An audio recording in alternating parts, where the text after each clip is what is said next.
Good evening. A new report out this week has warned that the way the government measures deprivation is failing to accurately reflect the challenges of living in picturesque rural areas like Cornwall. The research was funded by the Diocese of Truro and carried out by experts from Plymouth Mar John University.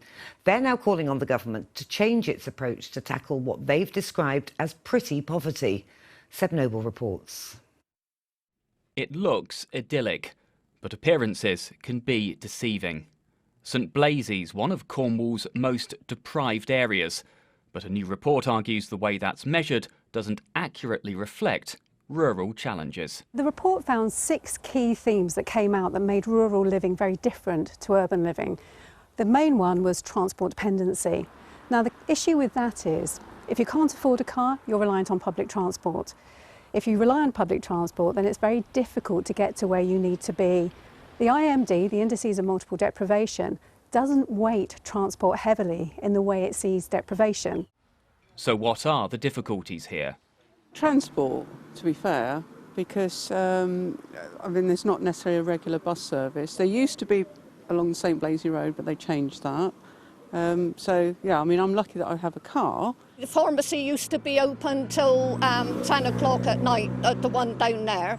Now they shut a lot earlier, and the one that I go to from my doctors, they're not even open at the weekends. So if you want any tablets or anything like that, you can't get it until Monday.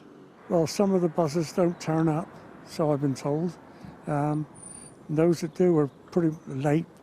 Because we're in Cornwall, I think we get neglected by the government, to be fair. I don't feel that we get the prioritisation that London would get and other places like that. Well, lots of people have talked about the public transport provision in St Blazey today, and we've been waiting now for the bus here at this stop. It was due 15 minutes ago. Still hasn't arrived.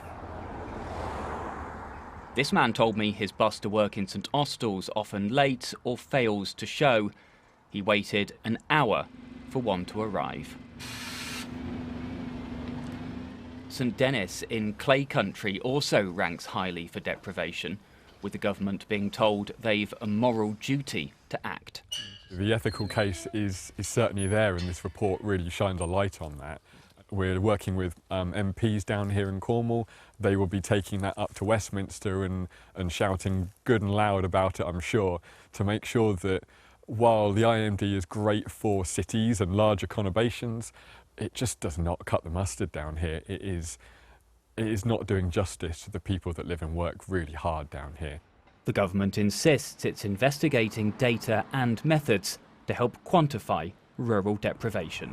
The authors of this report hope it will put pressure on the government to better help places like Cornwall in future, as they strive to make the point that even in scenic places like this, life can still feel for many people like an uphill struggle. Seb Noble with that report.